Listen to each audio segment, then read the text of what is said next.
Howdy, folks. I didn't get Battlefield 6. There, I said it. It doesn't need to become one of my worst-kept secrets in the near term. No, siree, Bob, I did not get Battlefield 6, and I'm not getting Battlefield 6 anytime soon.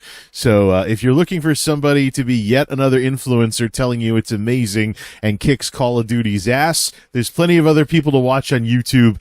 Just let the algorithm do its thing and be on your way to one of those, FPS sweat lords who's going to be like, yeah, Battlefield 6, because there's plenty of them. And if you don't think Battlefield 6 is good, there's also plenty of talking heads that'll tell you that it sucks, too. So, really, all opinions are already represented, so what do I have to gain by joining the fray? Spending $70 on a Battlefield game that I know I'm going to suck at, and I'm not going to get much enjoyment from, especially when I'm getting my ass handed to me in Battlefield 1 and Battlefield 5. So, sorry, folks. If you thought I was going to be some amazing FPS dude, my MMO aim and driving game aim really kind of handicaps me. You know, plus I'm older and I don't have the reflexes and the response time that I used to. Plus I play with a TV in game mode, so on the mechanical side of things, I don't have the response time that I should have either. So, yeah. Basically, those FPS sweatlords who are like, haha, I can shoot people in video games better than everybody else with my little thumbsticks on my controller. This is all I need right here. All you keyboard mouse players are just a bunch of boomers. I love my aim assist. Yeah, like, those of you king and queen nothings out there, probably mostly king nothings at this point, that are like, haha, I'm good at console FPSs. Just give me 2 sticks and I'm gonna own the entire map. You just have your fun. That's what floats your boat. I'll be a target dummy for you folks when I feel like it. The deck is stacked against me when it comes to shooters.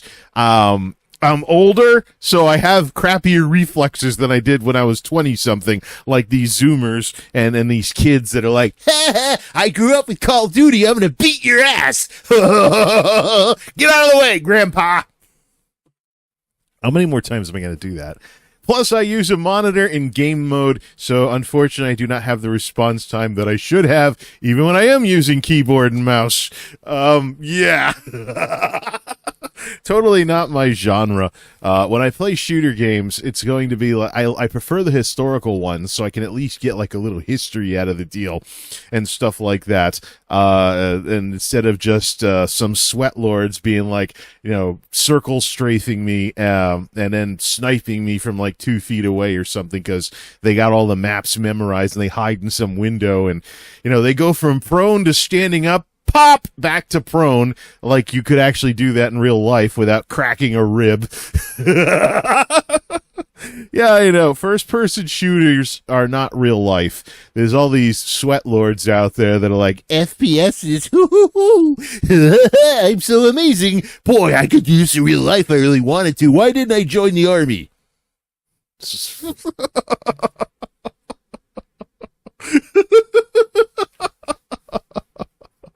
Now you think about the physics of it. Going from prone to standing up, bang, back down to prone in like 2 seconds, like playing whack-a-mole with a heavy assault rifle. Like, that just wouldn't work in real life. It's one of those only in video games type things. But I don't want to piss on the golden cows of these FPS sweat lords any more than necessary. There's another reason why I didn't get Battlefield 6. I got Battlefield 5 for $2.50. Definitive edition with DLC during an EA publisher sale on back last March.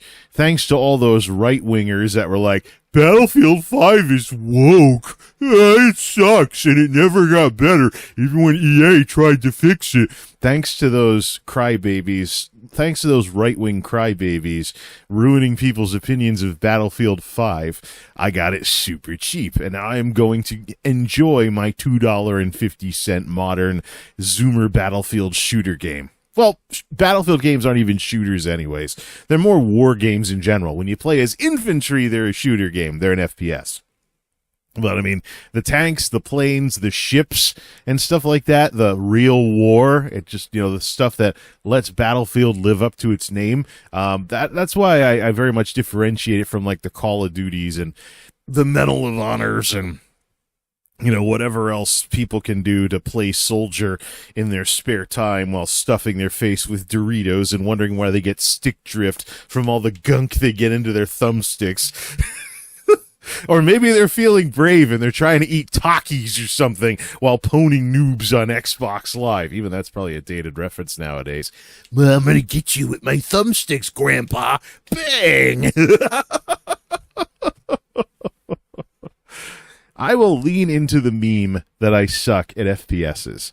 And so, knowing that I suck at FPSs, I picked up Battlefield 1 for a discount, Battlefield 5 for a deep discount, and I'm busy with those games, plus I pretty much have the entire Call of Duty series to play through all the campaigns of.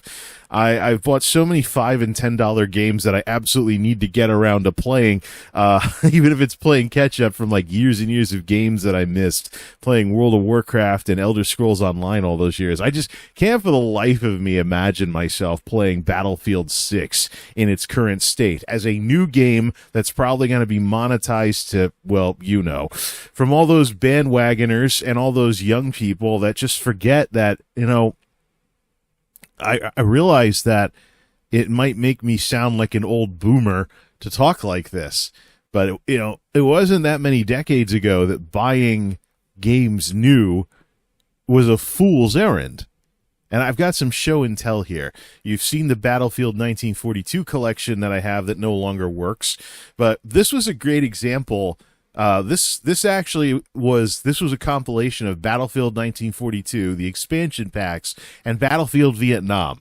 I already had a regular version of the game and the expansion packs, and I bought Battlefield Vietnam, actually the Redux edition, separately prior to getting this.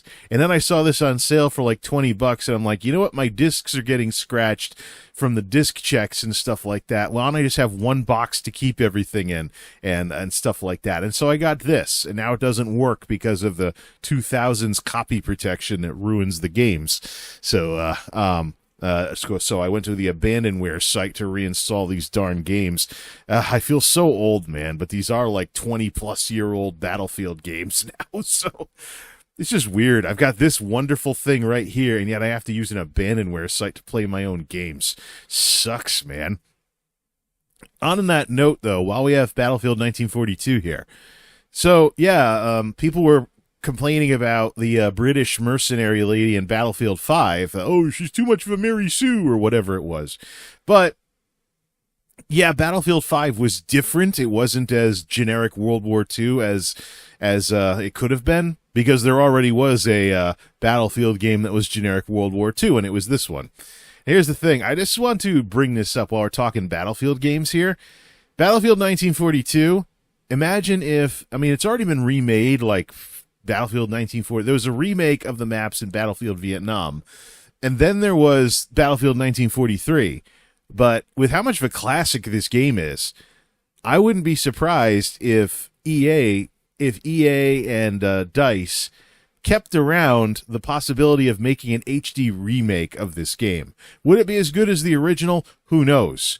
But if they had made Battlefield 5 too much like Battlefield 1942, then they would have lost the ability to make a remake.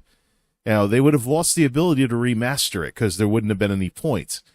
Now, considering how the Oblivion remaster did, I would love to see Battlefield 1942 remastered, and I would buy it again, with modern Frostbite engine graphics, and just keep it. If they want to put in a single-player campaign, they can, but for the most part, just make it like a fan thing, where you just buy it, play multiplayer with it, and it looks better than the original. So, #no changes. We know that didn't work with WoW Classic, but I would love to see this game get an HD remake. But anyways, so I can't justify buying $70 Battlefield 6 when I just bought Battlefield 1 for a discount and Battlefield 5 for a deep discount, and I have the DLC with everything.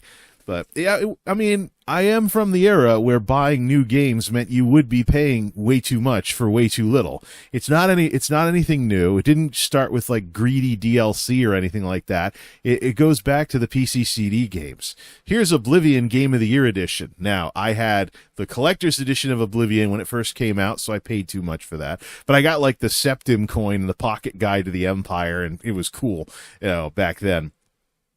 I bought Knights of the Nine when it came out, didn't get Shivering Isles, and then picked this up just to get Shivering Isles. But hey, it's an all-in-one, so this became what I installed afterwards. Don't know if it still works with what happened to PC CD games with Windows 10, Windows 11, but this was at a more competitive price when it came out than when the game originally came out. Unreal Anthology. It's Unreal Tournament. Let's see. I think it's got the. I had a souped up Unreal Tournament thing with regular Unreal and Unreal Tournament Game of the Year edition.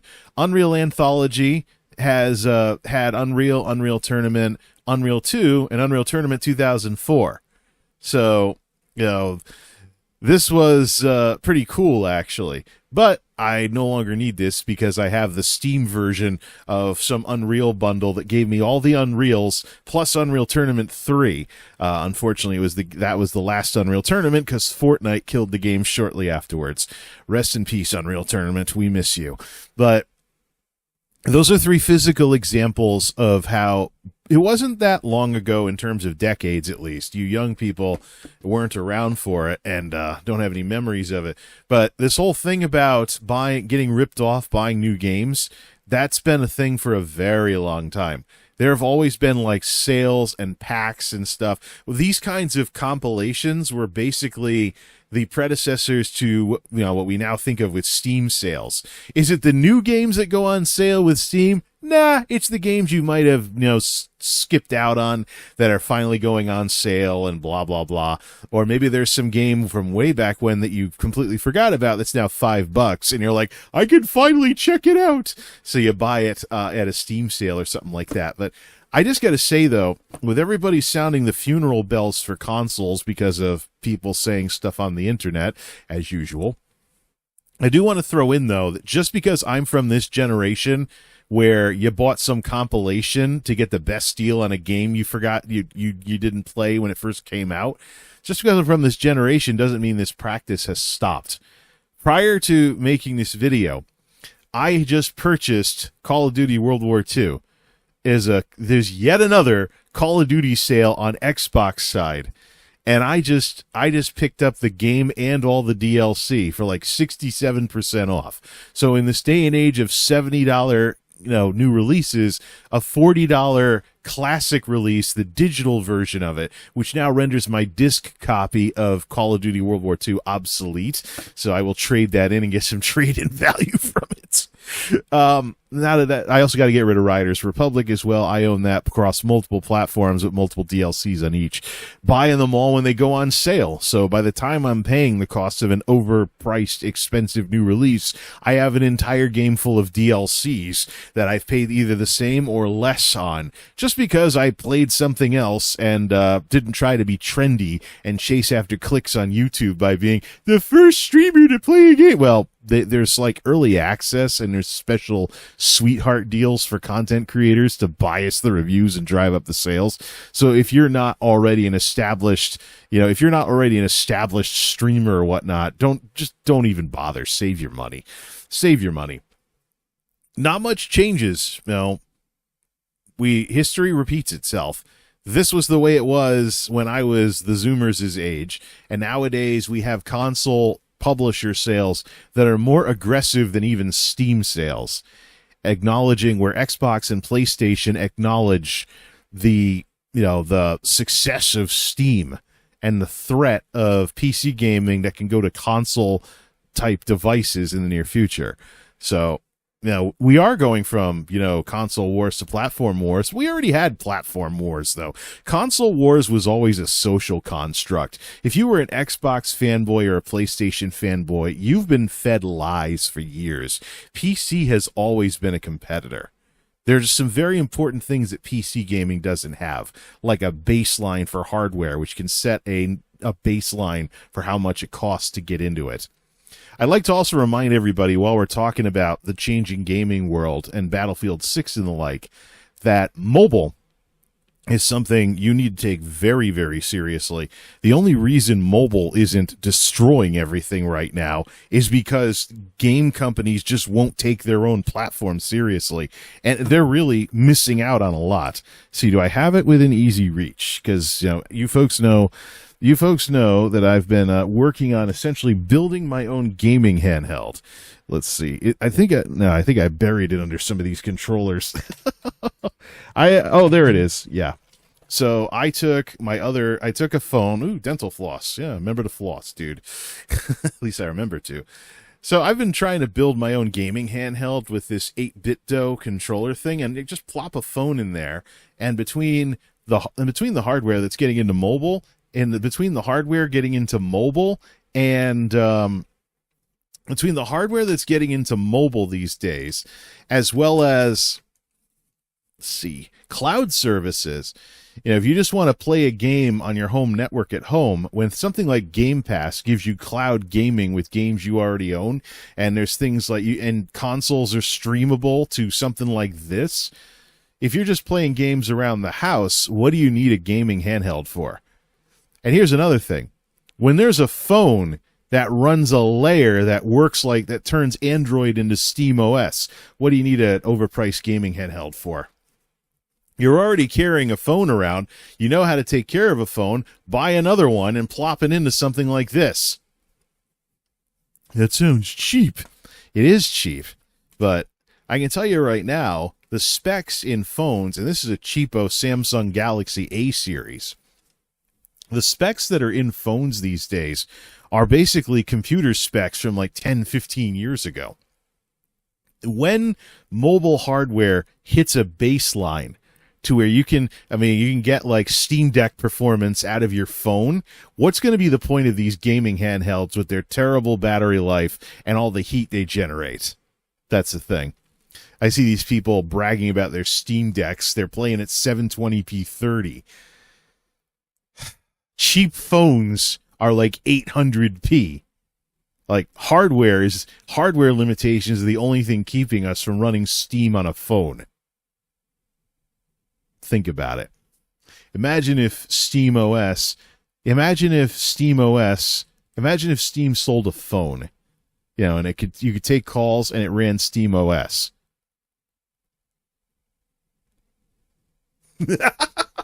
Don't know if they could take down Android, but if you want to be worried about hardware going obsolete, think about all those overpriced gaming handhelds. They're proprietary, and you're mostly paying for the form factor. Meanwhile, in laptops, not even gaming laptops, you have APU technology on the march. Epic fail. Always helps to not accidentally hit the space bar and stop your OBS recording. Hence the epic fail screen out of nowhere. But where were we? Yeah, so if you could just plop a phone into something like this, what exactly do you need a gaming handheld for when we get to the point where the phone can do all the heavy lifting? It's the technology. The trend with technology is that over the long run, it gets miniaturized and smaller, and a certain baseline of performance gets easier and easier to do with smaller hardware that draws less power.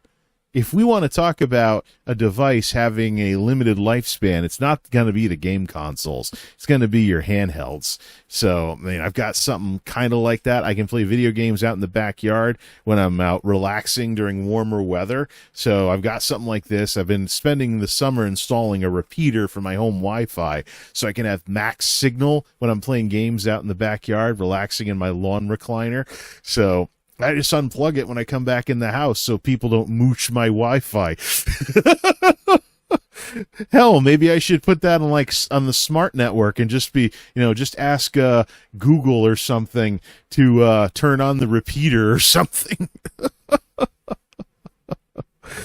And get my signal that way. But, yeah, the world is changing. But in some ways, sometimes things stay the same. Battlefield I'm not going to play Battlefield 6 when I'm busy with other Battlefield games and all these $5 and $10 games that I've been getting and stuff like that. But sometimes, history does repeat itself and humanity never learns its lesson. I think it's still a fool's errand to buy games right when they come out. I think you're that fool who you and your money is soon parted. We need to knock it off of this FOMO stuff and just have a little bit of restraint. Especially when we're talking 20 years of game consoles, even like the Xboxes and stuff like that, basically being computers, and they're treated like computers. So, we're going to release a broken game and patch it later. Okay, don't bother buying it when it comes out then. Buy it when the first major patch comes out, or buy it when there's some combo pack or some sale or something like that. So, look. The early adopters, I just want to say this because this also has implications for PCMR. But the people that buy games and get themselves ripped off when they first come out, they're going to act like they're better than you because they're trying to fight against their own cognitive dissonance and buyer's remorse. They're fighting against their own lack of justification for their money sinks. They spend $70 on a game in its launch date when, give it a year or two, there's probably going to be some bundle sale that's going to make the game a lot more worth playing. And have any of you run out of video games? Have any of you run out of video games to play? I hear way more about backlogs, and I'm a sucker for making my own backlogs worse all the time.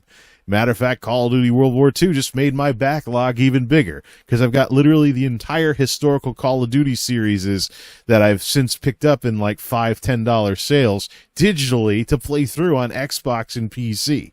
So I'm not making my own situation any better. Just what exactly are we doing when we buy brand new video games and we pay $70, $80 for them? Get some bragging rights or just show the world that, we're willing to be beta testers who throw money away for an inferior experience to what somebody's going to get when the Game of the Year edition comes out or whatever it's called. Yeah. Something's never changed, folks. You can call me an old boomer all you want, but, the whole buying video games when they're new being a fool's errand, that hasn't changed. And so I will not be diving into Battlefield 6 day one. It's not even my kind of Battlefield game, much less my kind of game. And there's no history to it. I might watch a couple streams of it, but so far I've been kind of underwhelmed. I'm looking for the big maps with tons of chaos going on and stuff like that. Most of the time I see people playing the smaller maps like it's Call of Duty. And they're going around like, we're just going to play as infantry all the time. That's not even a Battlefield game. Battlefield is full-on war. It should be infantry, vehicles, everybody, not just whoever is the snazziest with their pair of thumbsticks. Out of my way, Grandpa. I'm going to rank up this week. Now, before I have to go to the hardware store to buy a bigger shovel for the hole that I've dug for myself in my old age. Have fun, folks. Game on! Till next time, this is MultimediaJay signing off. Thanks for stopping by. So you say that it's all over when we never had a fight. You never had a fight. Does it need